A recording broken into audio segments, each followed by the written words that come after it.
Elliott from 360 Mortgage Solutions. So today I wanted to come on and talk to you about what happens when the building and pest report comes back with some issues.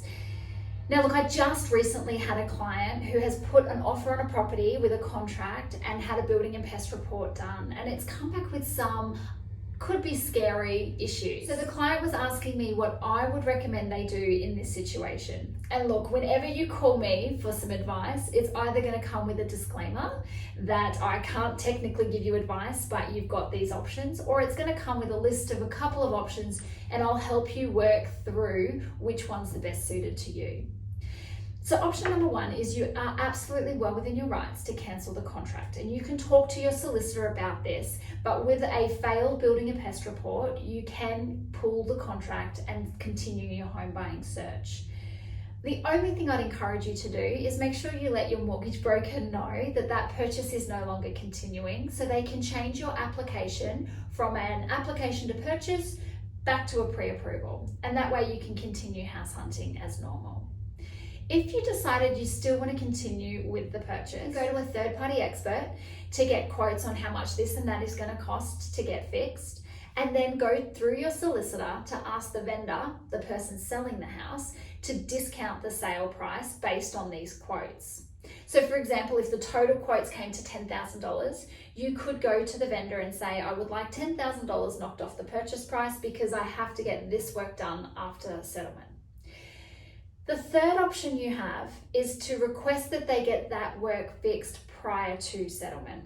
So you can say to the current vendor, the person selling the property, I'll buy this property as long as this, and this are fixed prior to settlement. And you would of course have a pre-settlement inspection to make sure that that work's been done. Now for me personally, and it differs for everyone, I'm a bit of a control freak, so I would much prefer to have the money knocked off at settlement and then me go and get the work done to my standards post-settlement. But everybody's different. So the client last week that called about his failed building and pest, he came to the realization after talking to the building and pest inspector that the issues with this property are quite common for the area and the age of this property. So for any subsequent properties he's looking for, chances are they're going to have very similar issues, if not worse. So what he's opted to do is to get some quotes and ask to have some funds knocked off the property. Now that's not a guarantee. The vendor doesn't have to agree to that, and they can negotiate further terms if they need to. But it's a good win for this client because it means that if they can get some money knocked off, then they've got some funds left over at settlement that they can get those upgrades done to the property and then live in a home that they know's got no issues.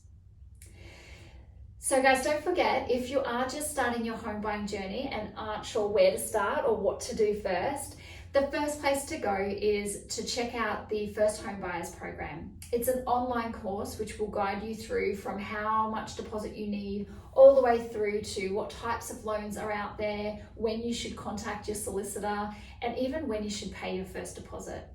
So I'll pop the link below, check that out. It's a really, really good starting step to lay the foundations so that you have a successful home buying journey. If you're a little bit further along in your home buying journey and you're ready to start house hunting, before you do, make sure you book an appointment with me, and I'll pop a link below so that we can talk about your pre-approval, so that when you're house hunting, you know you're house hunting in an area, in a price bracket that you can afford.